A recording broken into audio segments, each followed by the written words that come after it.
Merci Madame la maire, mes chers collègues. Ce budget supplémentaire intervient à un moment charnière, au sortir d'une crise sanitaire sans précédent et à la veille d'une crise économique et sociale majeure.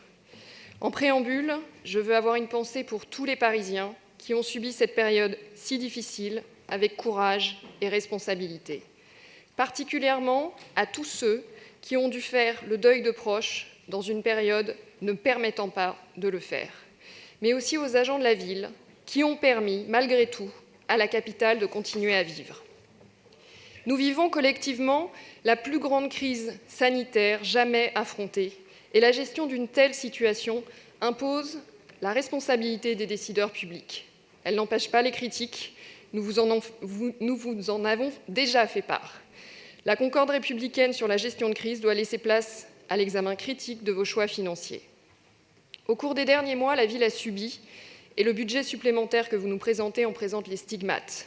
Baisse des recettes de tous ordres, du stationnement aux équipements municipaux. Hausse des dépenses pour prendre en charge certains effets de la crise. Mais le budget supplémentaire est aussi et avant tout l'illustration de la fragilité des finances de la ville que vous dégradez sans interruption depuis 20 ans. Il est aussi malheureusement le reflet de l'incapacité de la ville à prendre la mesure du soutien nécessaire face à la crise économique et sociale qui vient. À cause de cela, nos finances, le budget des Parisiens n'est pas prêt pour supporter ces crises lourdes et polymorphes. Les raisons en sont connues.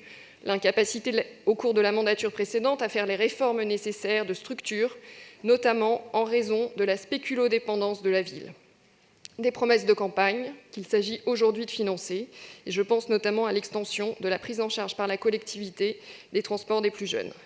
Et enfin, la confiscation des recettes futures à travers un nouvel appel au loyer capitalisé.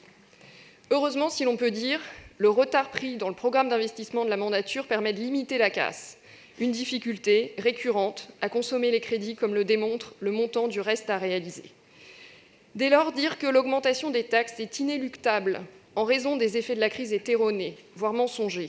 Cela fait 2 ans que nous alertons des dangers et du caractère insoutenable de l'augmentation à venir des montants de remboursement de la dette, mais aussi des intérêts qui lui sont liés.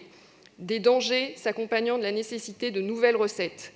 Et en la matière, nous ne connaissons que trop bien la propension de la ville de Paris à créer ou alourdir des taxes, entre l'augmentation des tarifs de cantine, des centres d'animation, la taxe de séjour ou encore la taxe sur les résidences secondaires.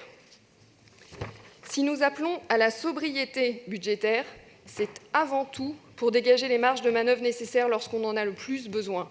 Et c'est évidemment le cas aujourd'hui. Bien sûr, les annonces d'exonération de loyers, de taxes et de redevances sont indispensables. Mais l'urgence de la situation exige d'aller beaucoup plus loin. C'est d'une impulsion sans commune mesure dont tout le tissu économique parisien a besoin.